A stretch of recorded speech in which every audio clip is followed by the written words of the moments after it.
Hello beautiful humans and welcome. My name is Rachel Coletta and today's video is video number 1 in a series of videos that I am going to be doing about the light and the dark. So this is a foundational video that is going to be really important to be able to have that base understanding to really contextualize the future videos that I'm going to be sharing with you with more information about the light and the dark. In today's video, I'm going to be giving some basic definitions and some in-depth information about what the energy of the light and the dark actually are, and how there's actually two different types of darkness that we kind of seem to use the word dark interchangeably to describe them both. So we're going to go into separating those out a bit and understanding each in more depth. In this series going forward, I'm going to be talking more about the purpose of the light and the dark. I'm going to be talking more about light and dark magic. I'm going to be talking about some light and dark energies that are going on currently in our world and our society behind the scenes. We're going to be talking about transmuting and alchemizing these energies. So there is a lot of really, I think, exciting information to look forward to on this topic. And the reason that I've decided to do this series is because as I've been tuning into the energies of 2020, we just crossed into a new decade, of this year and the decade ahead. The frequencies of the planet, of the collective, of us individually have categorically shifted. There is so much more light energy that has been brought into the energetic tapestry, the energetic environment of our experience. And light serves to reveal, it serves to show and amplify more light, and it also serves to show and reveal darkness. So there's a lot that's going to be coming up individually and collectively that's going to be revealed in the coming years and decade. So it's going to be really imperative and important for us to understand these different energies, how to work with them, what they mean. And I think for us, especially those of us who identify as light workers, as earth angels, as beings of light, to be proactive here and begin doing this work, to begin the revealing process before, and so we're not being reactive as things come up.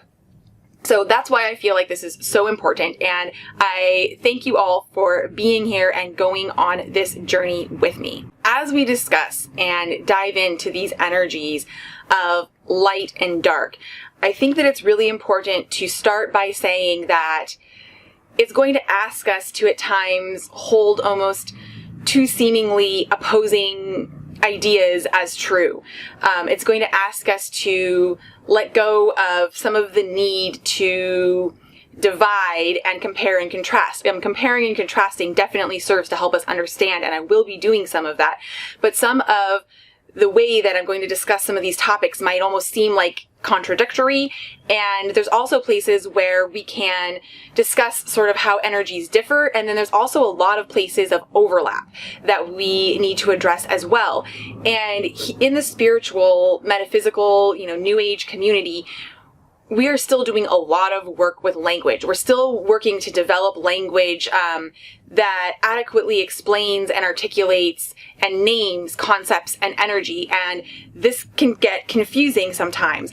So I just want to assure you and encourage you that you're going to take out of this what you need to, and to let go of any rigidity and really needing to be able to understand and define things in a concrete way, to really make space for some fluidity between concepts and topics. That's going to help a lot with integrating these energies in our physical system from various dimensional perspectives to really help us to understand on a new level, the new level that we're being called to understand from. So let's get started. I want to begin by talking about light and the energy of the light, or of light. So light carries the energy of awareness, of love, inclusion, of truth, wholeness, remembering. Light is renewable. It is both self and regenerating.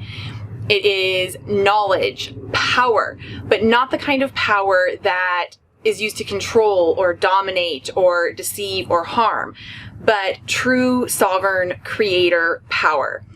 Light is also activation. It's activating. Light is the energy of the awakened heart, which is the sort of seed of the activation of the soul, of our remembering. And light is also a purifier. It's a great cleanser. It rinses away debris and delusion. And we can think of this like the sunlight. The sunlight is a literal, natural disinfectant. There are certain parts of the world where sunlight is used to purify water. When I was a child, my mom would always tell me when I got a cut or a scrape to, go lay out in the sun and let the sun hit it, and that would help to disinfect it. So we can see in this very sort of tangible way how light cleanses and purifies. And this is why light is associated with healing. We talk about the healing light of love. And it's also associated with what, in many different religious constructs, or, even in the New Age community, what we call, godliness, or what has been called godliness. Because it is, again, awareness of truth and who we truly are. At our core, on a soul level, we are perfect, whole, and complete. And so this is why light heals. It aligns us. It reveals that truth. It reveals the truth that as expressions of Source or the universe, that we are in fact Source or the universe. Light heals by aligning us and revealing this truth. So in a way, this is almost a different way of saying the same thing that as light is a healer, but light is also a transmuter and an alchemizer. Light is literally the energy of taking base component parts and bringing them together to create something new. Light is necessary to access the power of creation. Light expresses and renews through creating, through that creator power. So in a few minutes here, I'm going to explain how that's different from the dark.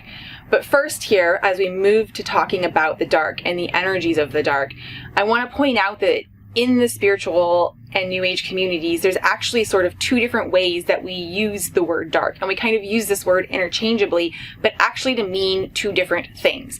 So there's the dark, that is the void, the womb of creation, space. And then there is dark, like how we label a spectrum of energy, dark energies. And again, there's ways in which these different concepts of dark sort of overlap, and then there's ways in which we can compare and contrast them. So to begin, let's look at some of the differences here. There is a difference between the dark that is the void, that is pre-creation or the unknown, what is also commonly referred to as the shadow. That is the subconscious or the unconscious, that is being charged with a frequency of energy, but is rather the place from which all energy is born. Again, that womb of creation. Versus the dark that is defined by or carries dense, heavy energy. The dark that has committed to an experience or perspective that is defined by and made up of these dense energies. From the void, or from this place of unknowingness, was birthed the desire for consciousness. Source desiring to become aware of itself. The desire to, broadly speaking, to know. And from this place, energy imbued with varying densities was conceived and desired expression. So the dark that is the void carries the energy of both pre-light and pre-dark, the potential for all frequencies. The dark births both the light and the dark. So within this dark, this womb of creation, this great unknown, there is always, by definition, light as well as dark. And since we are a microcosm of Source, by definition, all of us carry the energetic signatures of all frequencies of energy within us. And light brings into our awareness all that is. Therefore, within light, there is also inherent darkness, all that is includes the spectrum of energy that is dark. And what this is really about, how we choose to express, is dependent on our choice, on our free will. And we can think about this concept of darkness containing inherent light and light containing inherent darkness, and the balance and interplay of the two like a yin and yang symbol. This is actually a beautiful visual representation that very simply describes exactly the way this balance and interchange works. Okay, so let's address in a bit more detail the spectrum of energies that feels dense, heavy, or even scary that we label as dark, or, in the spiritual community we call, bad energy, dark energy. So this is the dark, again, that is committed to a certain perspective, that has made choices and taken action to align itself with a certain spectrum of energy. So the very implication of making a choice is action. A choice implies action. So it's made a choice, it's taken an action to align itself with a certain spectrum of energy. And we can often describe these energies as, violent, as hateful, as evil. These are the energies that feel abhorrent to us. And this is the dark that has placed a portion of itself in shadow, that has placed the spectrum of energies of itself that are inherently light in shadow, and has made a choice to refuse to allow awareness of these parts. Therefore, it's operating from an energetic set point, from the set point or belief of the greatest lie ever told, which is separation. Remember I mentioned that what part of the energy of light is inclusion, and part of the truth of our soul, the truth of the universe, is inclusion. So this is a way in which there is a difference there. And this individualized expression that this energy has chosen has the potential to stir up fear in us. This is why we choose these labels of, evil, something that needs to feel separate or different from us as inherently good people. This individualized expression stirs up fear because we fear these places within ourselves. So we don't want to look at it, we don't want to see it, we don't want to witness it. And I'm speaking collectively here. Obviously, there's differences in individual tolerance around this. Almost like we think it's contagious. Like, if we see it, we're going to catch the bug, or suddenly be taken under. And part of this has to do with some potentially damaging teachings around the law of attraction. What I really feel, though, is that through this resistance to looking, we're in a way saying that we don't truly believe that we have free choice, that we don't believe that we have free will, that we don't trust ourselves to be able to see and then recalibrate, make that choice to come back to light. And this does not support our freedom. This does not support our truth. And it does not support us continuing to call more and more light into our systems, into our collective, and onto our planet. I want to assure you right now that you have the capacity to see and to choose. When we're willing to see, when we're willing to feel, we choose light. Remember again, light is awareness. Simply by bringing our awareness to something, we are shining a light on it. Now, this isn't to say that we need to push ourselves to always be going to the dark and always be going to the dark. Remember, a recalibration is inherent and necessary. We need to make the choice to continue to bring ourselves back to the light, find our security, re-find ourselves in that light before we go back to the dark. So this really depends on your own level of discernment and self-awareness about when it's appropriate for you to look at and witness, when you have the capacity and the bandwidth to look at and witness these various energies and what's really going on, to really pull back the curtain and see. However, again, if we're somebody who really identifies as being a light worker, a change maker, someone who really wants to help be a steward of ushering in and cultivating these new energetic frequencies and building a new world, I feel that it's so important for us to be able to create safety here so that we can look at these things without being so energetically triggered or discombobulated that it stirs up fear and resistance to being able to bring our attention back to these energies and these places. Okay, so let's shine a light into a little bit more about what these dark energies are. The dark has lost touch with or forgotten its ability to generate its own power and its own energy, to be self-sufficient. Remember that the light is regenerating. It's self-regenerating. The dark believes in scarcity. Like, I must give something. I must give something up. I must give up a part of myself to get something in return. And it almost becomes like a law of diminishing returns, where it has to continue to give up more and more and more of itself to get less and less and less back. And this is how the dark can continue to polarize and continue to polarize and continue to forget more and more and more of its light. As such, though, the dark is truly self-defeating. It inevitably destroys itself. And this is exciting and possibly for you, hopefully for you, comforting news as a worker and as a being of light. We do not need to fight or defeat, evil or darkness. We only need to bring it into the light of awareness, and it eventually collapses in on itself. And as it collapses in on itself, it is reborn and has a new opportunity to welcome in and remember its light. So this darkness, or these dark energies, or this dense spectrum of energies, is really only an inversion of the light. And its only power depends on us not looking. This is how it sort of continues to limp along and resists its natural cycle of transmutation. We can think of that adage, as within, so without. It's only a personification of where we are resisting this transmutation within ourselves. And actually here, I'd like to interject, if you've not already, I have a video all about shadow work. It's actually a shadow work masterclass. It goes into detail about exactly how to work with and transmute your own shadow.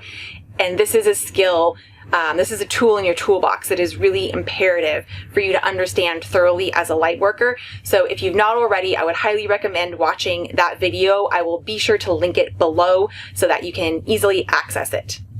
So let's bring this full circle. Let's bring this back together. Both the light and the dark are necessary to discern truth and to expand knowledge. There's no growth and there's no expansion if everything is just simply in the light all the time, if we're just in the light.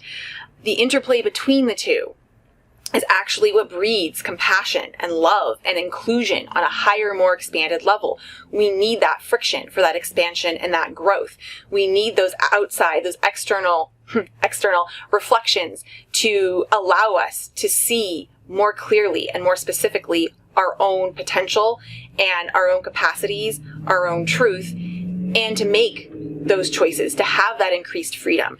With an increased ability to see becomes that increased freedom. This is why, in support of your and our collective light, I'll be exploring these energies and these interplays between light and dark and their overlap in more details in videos to come. This is why I am going to ask us all to look, to see, to witness some places where darkness is currently hiding in the shadows in our collective society, and challenge you to play with and look at how this might be reflecting what's going on within you, and holding a clear space for you to love whatever comes up and to release fear around whatever comes up. So if you liked this video, if you found it helpful, if you feel ready to go on this journey of exploring the light and the dark with more clarity going forward, please do not forget to hit the thumbs up, to like this video, subscribe if you are not already, and hit that bell button so that you can get notified when I make new videos in this series. Also, in the notes below, I am going to put a link to a workshop that I did a little while back that is all about spirit guides. It's all about learning how to connect with your guides, learning how to discern guidance from ego or mental chatter, and it also has a meditation to help you connect with your very own guides. I think it's so important as we dive into these topics individually, here together, and collectively to really feel supported and grounded in our light. And I feel that having a connection to your guides and having that ability to communicate with your guides offers so much solidness here as you continue to explore these energies. So I highly recommend checking out that workshop and beginning to, or deepening your ability to connect with your guides. Thank you again so much for being here with me today. Thank you for going on this journey with me. All of my love and so much light your way. Until next time, bye.